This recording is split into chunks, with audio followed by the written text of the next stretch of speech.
Coach, I know it was unfortunate for Martin Emerson to go out so early in the game Saturday with the targeting call, but DeCamion Richardson filled in for him. What do you think about his play in that type of stage?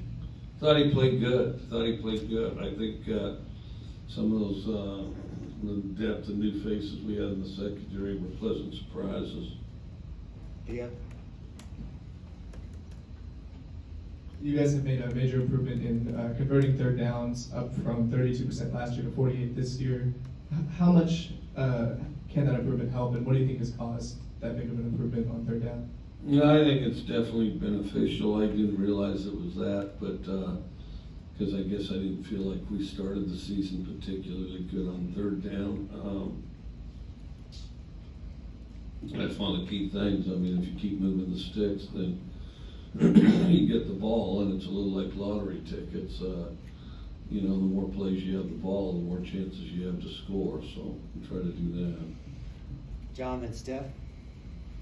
When you look at what your defense was able to do against Vanderbilt, and then this week against this Kentucky team, and really just all season, how much easier does what the defense has been able to do make the offense able to move the ball, and how much pressure does it kind of take on them? Say that again. How much easier, like when your defense plays as well as it has the last few weeks, how much easier does that make for you and the offense?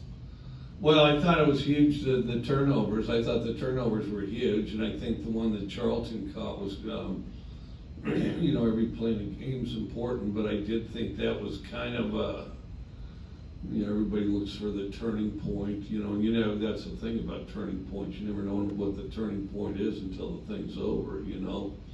I really think that interception was kind of the turning point. You know, the one we tipped and then we caught, you know. I was hoping he'd score, but tried to. And then,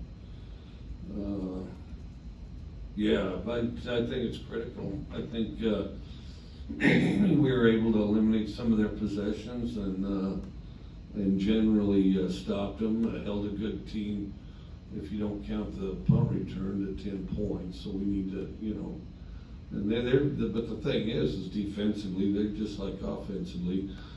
They're sitting there on film seeing all kinds of ways that they can improve, and we've got to do that this week. We've got to focus on improvement this week.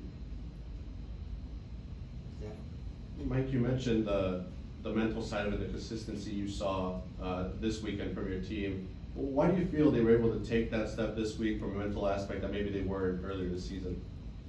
Well, I just think it's a growth process. I think, you know, you do it again and again and over, and you just get better at it. You know, I think one thing we've done a good job of this year is get older, because, you know, I mean, woke up every day, went out there, practiced, and, you know, look, a year we're a day older, so that was helpful in the case of our team. Steve and Robbie. Coach, you talk a lot this year about building confidence. You've had a couple of games in a row where the offense has played pretty well.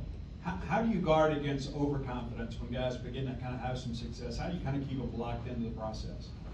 Try to just keep them focused on their job, you know, the technique. Try to lock into technique and detail, you know, and think about yourself rather than the opponent, because, you know, really yourself is always the opponent. You know, how you do your job, that's the opponent.